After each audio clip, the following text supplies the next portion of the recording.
To get it out of the way from the beginning, this channel was 85% boxing, but this is what we're going to talk about. If you don't know, I'm sure you probably heard, it's all over the news and TV right now, August the 12th, 2014. The actor, comedian Robin Williams was found hanging by a belt from a door in a seated position. Asphyxiation, basically he hung himself. And to not talk about what they're talking about on the networks and everything, we got to talk about the deeper issue. And the deeper issue is, what's this man got to worry about? He was rich, he was famous, good family. What really did he have to worry about? You think, to start off the video by saying this, a man can't be depressed. Hear me out. A man can't be depressed. A man can't say, I'm suffering from depression. A man can't know that he has problems and talk about it. Because why? Because it's like a stigma and somewhat of a, when you're a man, you got to be strong. I'm 6'2", 240 pounds, around about. And people think, oh, you're big. What are you so sad about? But if you look at him, rich, famous, multiple interviews, multiple candid moments where friends, family, colleagues would talk about how he would say certain things that would touch them and they could never understand where he was coming from, talking about how he would be able to go out there as a comedian in front of thousands of people and make them happy, but then when he went back to, the dressing room, he can't understand, like, why can't I get one person to do that for me? You get what I'm saying? So, when you look at the driving factor behind depression and people who are deeply sad, and those are people who can't, like, it's something, and I'm talking for myself because I did some videos, I had some mental health issues, and the thing is, you can't talk about it because when you're a man, it's kind of like you're looked down upon, and I've experienced it myself. Because when you're going through deep issues, people don't realize how deep your issues was until you were gone. So, and that's always the issue. People say, oh, I didn't know he was so sad, or I didn't know this was going to happen, or all this.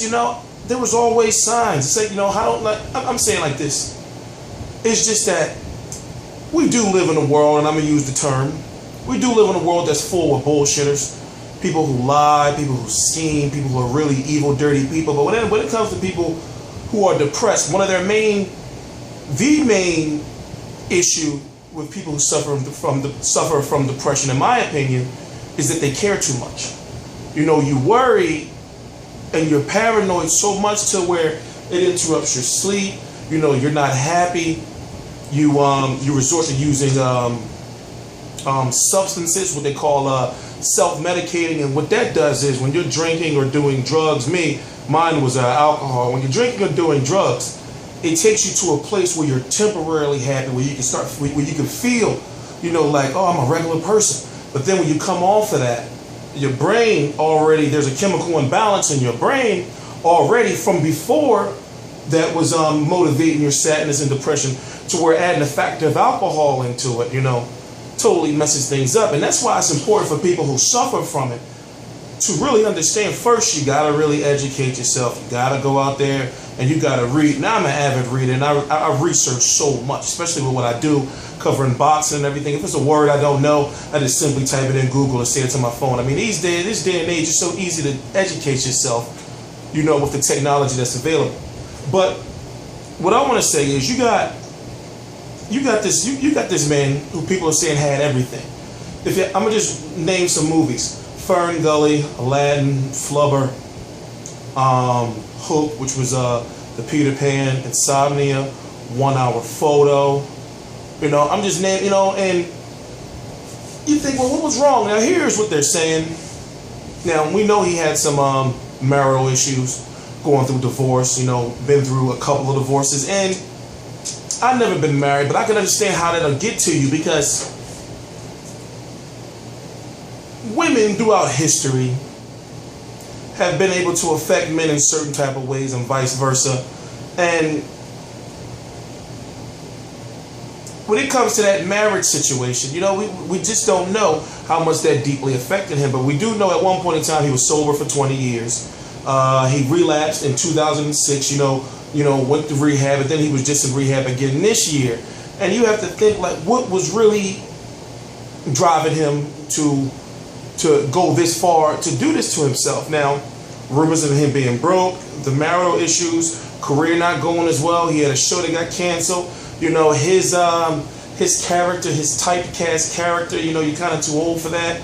You know, he did have a successful venture into more serious movies, you know, but at this point in time in his age, you know, I guess he wanted to do more, but really wasn't happy with the already accomplishments that he already had. Like, even me, myself, you know, I think sometimes when I do these videos live, uncut. I wake up in the morning sometimes, and one of my biggest videos is like 890,000 views, and I look at it and I still don't be satisfied. But see, that's what, like, when it comes to situations like that, there's a different thought process. You know, that's a different thought process that you have, to the point where something that would get somebody else down does not get you down. You know, and somebody like him was able to portray himself off of being happy and calm and cool, you know, being able to put on a smile and tell the jokes. But then when he by himself, just sad and lonely, you know, and just wondering, like, why can't I find, why I just went to this party, you know, this dinner party, or I was out with these nice people, but I can't seem, you know,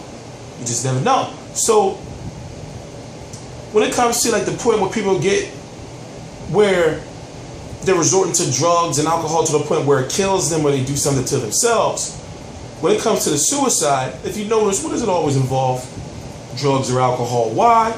Because you're using those substances to hype yourself up, to give yourself the mental fortitude to say, all right, I'm going to do it.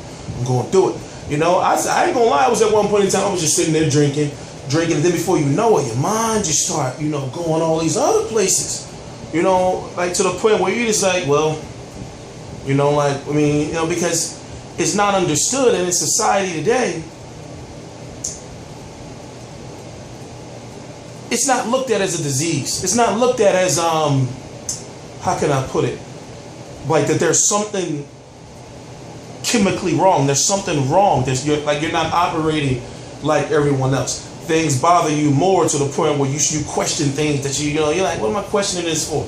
You know, when you start questioning existence and you start questioning people.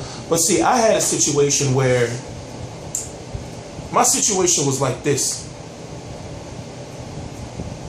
I had people who depended on me to the point where I said, well, you know, I got to clean myself up and I got to try, because I can't get to a point where I get myself, you know, so sick and I'm going, or I hurt myself and then I fail them, and, you know, who's going to look after them when I'm gone? You know, so, but you got to find something that's motivating you to keep you, you know, like, on the right path. You know, me right now, it's my YouTube, it's my father. Simple as that. It's my YouTube, it's my father, it's my brother. Those three things are all I need. I'm cool. So if I keep focusing on those things and knowing that I got to be clean and sober if I'm going to do those things for them to take care of these two grown men, you know, I got to let people know, like, listen, if there was some shit going on last year or the year before, like, I had some issues, and what that is it's called depression. You get sad. You know, I was a bartender. I was a bartender for close to 10 years. You know, a very good bartender, but I cared too much about how people perceived me, and the way people perceive me is that he's always hiding something or this and that. But really, I'm going home every day to a grown man I got to clean and bathe. My father, at that point in time, he was missing. You know, I have police reports, and I know he's supposed to be dying within the next 6 months. At that point in time, you know, like, he's saved now, he's good, but doing YouTube, you know, at night, after waking up in the morning, you know, cleaning a grown man, going to work, you know, I was a bartender, going to work, doing what I got to do for my father, get home, finally got some time to myself, I'm drinking, watching boxing, doing YouTube videos. Like, that's how the pattern was. You know, so at the end of my hard ass days, what am I doing? I'm coming on here on YouTube venting, but I'm watching boxing and covering it. So what I'm trying to say is people don't never realize something is wrong until the person's gone. Look at a guy like Kurt Cobain, or even look at Michael Jackson. Michael Jackson wasn't a you can say it was a suicide, but it wasn't like a hang yourself in the door suicide. And I forgot what the correct terminology for it is. You might as well call it assisted suicide with Conrad Murray.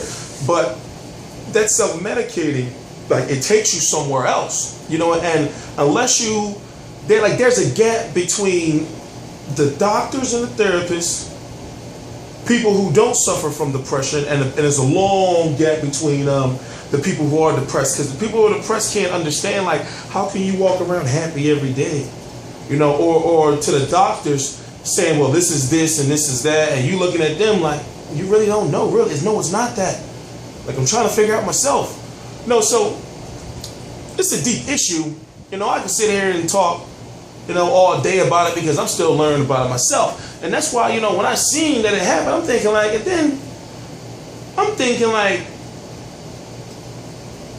it is always people like him. It's the people you never expect that, you know, walking around and they smiling every day, but then when they go home, like, they sad as fuck. You know, you don't understand what that type of stuff does to you, because it messes with you up here, because you got to be a whole different person, acting like everything is held together because of reputation or whatever you got to do.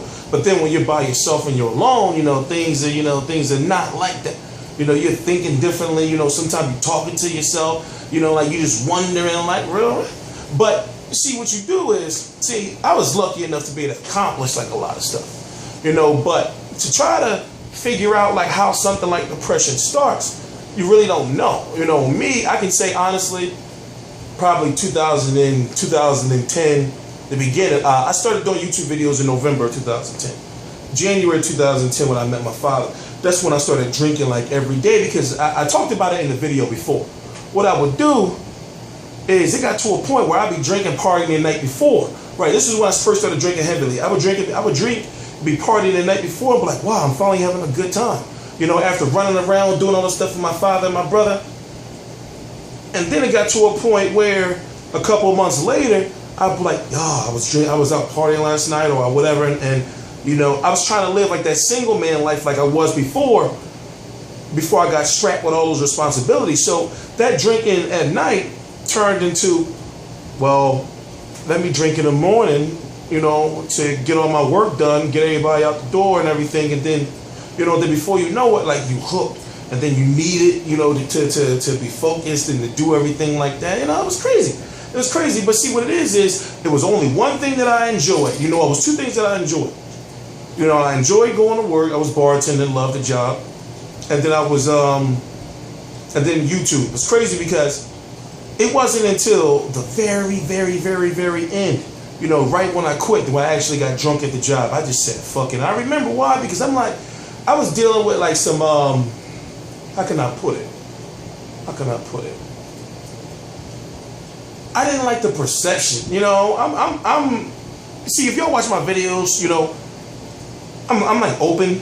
I don't got no problem saying stuff. So I'll be trying to, like, you know, like, share and open up my life and stuff like that. And they'll be like, oh, he's probably lying, you know, and I'm like, well, damn.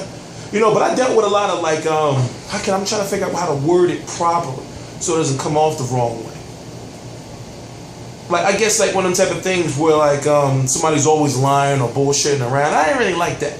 You know, so it used to bother me. But see, what I'm trying to say is, it's certain things that bother you to a point where, like me, it was always people's perception of me. That was my thing.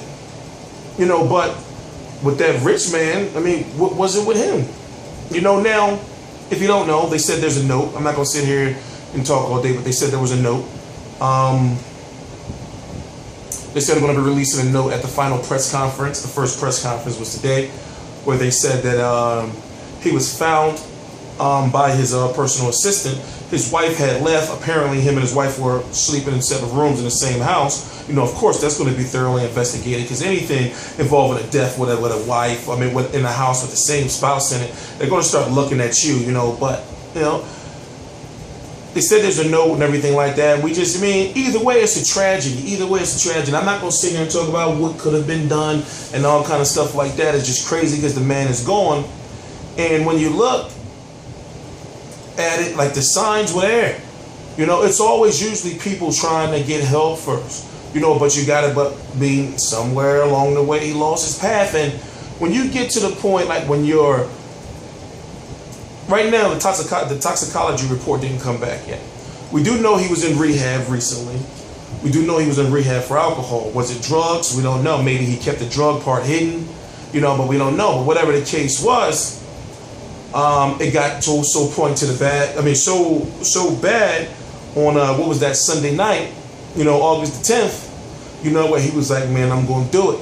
So if there was alcohol involved, you know, when you think about the suicides that have happened, as I said earlier in the video, it always involves somebody just drinking and doing a lot of drugs, getting to the point where their mind is gone, you know, from the substances, and then their body just takes over, where your judgment is like, well, I'm just going to do it. You know, and then you're gone. Simple as that. But for him to hang himself like that, you know, he wanted himself to be seen, and then he left a note. You know, and then he's gone. That's the ultimate sign, like, yo, I was trying to tell you, I was trying to get help. You know, like I said, we don't know all the inside details, but for you to do it in your own home, for you to do it in a very agonizing way, I'm talking about, because you got to think he was sitting there struggling. I don't even want to reenact it, but when you think they said they found other stuff on his arms, maybe he, you know, he was really like, I'm getting out of here. So, I'm going to say, sensitive subject matter, I'm going to say I'm T Street Controversy. This is T Street Controversy Live. Please subscribe. I apologize. You know, if you're only here for boxing, you already sat through the whole video. It's nothing to apologize about. If you don't want to watch my videos or whatever I produce, then go to some other channel. T Street Controversy, T Street Controversy Live.